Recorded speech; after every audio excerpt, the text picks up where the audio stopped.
أعوذ بالله من الشيطان الرجيم.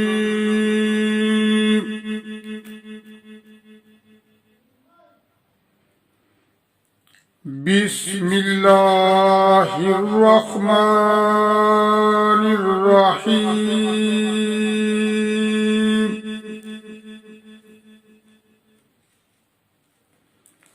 إن الذين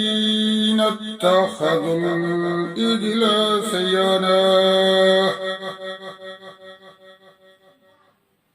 سينالهم غضب من ربهم وذلة في الحياة الدنيا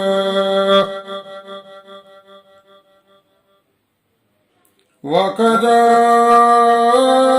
نجزي المفترين.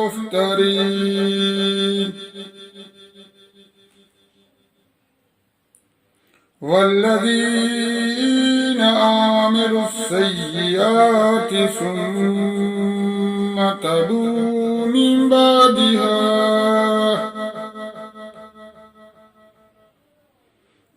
بعدها وآمنوا إن ربك من بعدها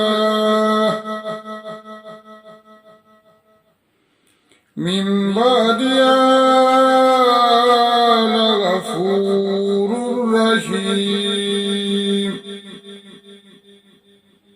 ولما سكت عن موسى الغضب أخذ الألواح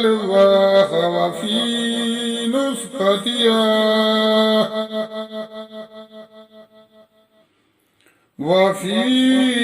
نسختها هدى ورحمة للذين هم لربهم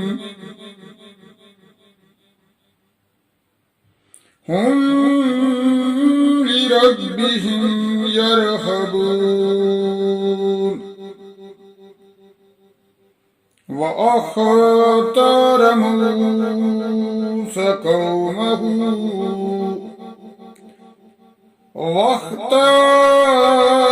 موسى قومه 70 رجلا لميقاتنا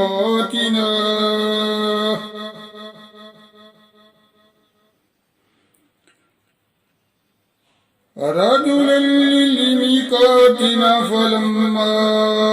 أخذتهم الرجفة قال رب لو شئت أهلكتهم من قبل وإياي تهلكنا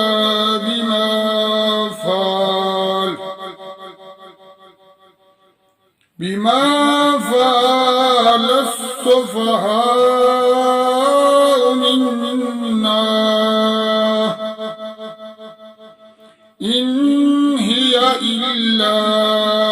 فتنتك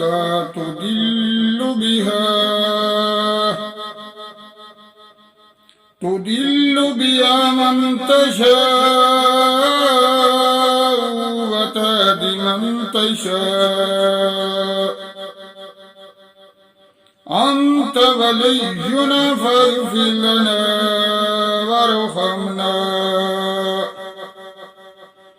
وارحمنا وأنت خير الغافرين.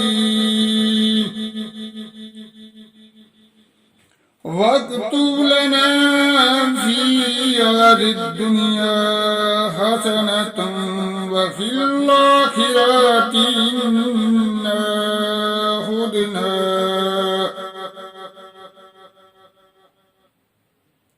إن هدنا إليك قال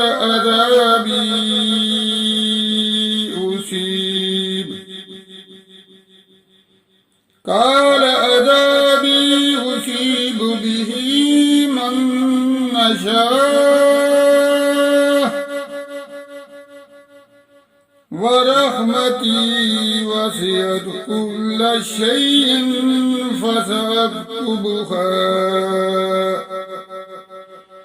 فسأكتبها للذين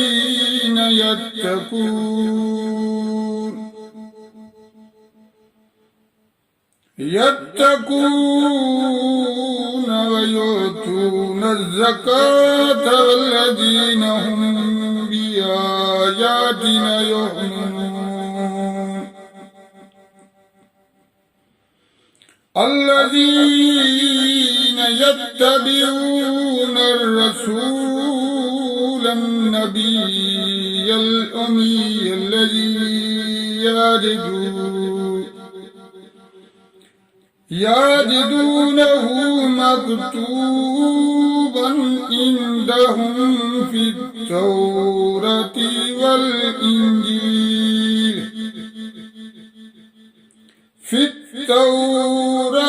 والإنجيل يأمرهم بالمعروف وينهاهم عن المنكر ويحل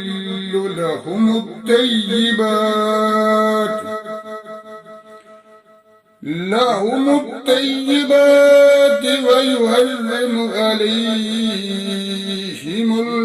الخبائث ويدع عنهم إثرهم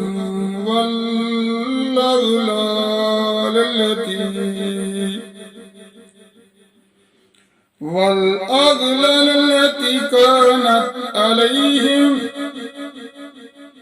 فالذين آمنوا به وعزروه ونصروه واتبعوا النور الذي أنزل معه أولئك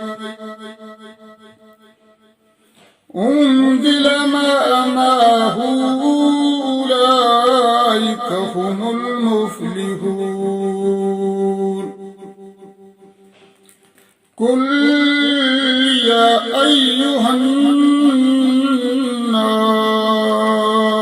إني رسول الله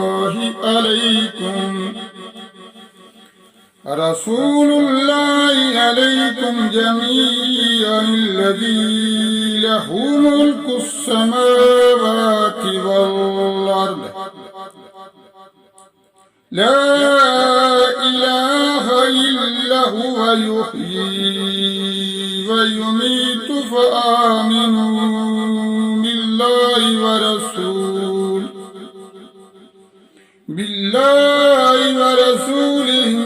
النبي الأمي الذي يؤمن بالله وكلماته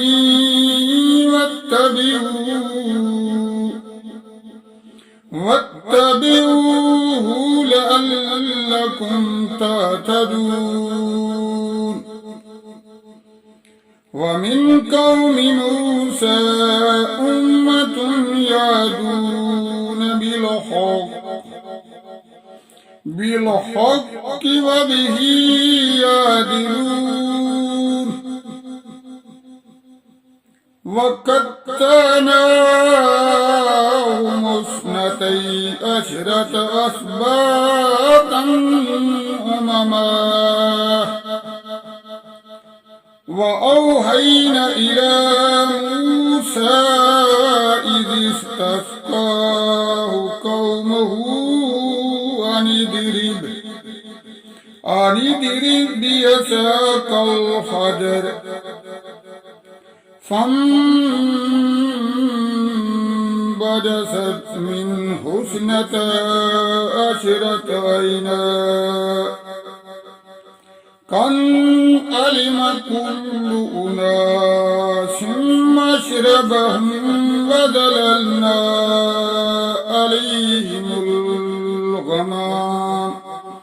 عليهم الغمام وأنزلنا عليهم السلوى كلوا من طيبات ما رزقناكم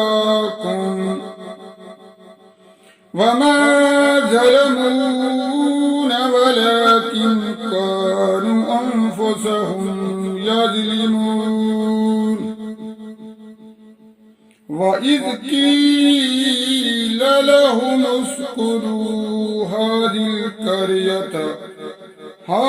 القرية وكلوا منها حيث شئتم وقولوا حتة وادخلوا الباب سجدا نغفر لكم خطيئاتكم سنزيد المحسنين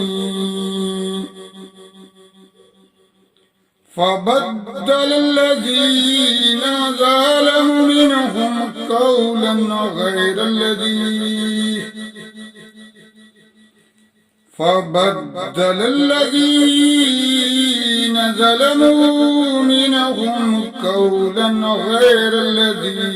قيل لهم فأرسلنا عليهم رجزا من السماء بما كانوا يظلمون فأرسلنا عليهم رجزا من السماء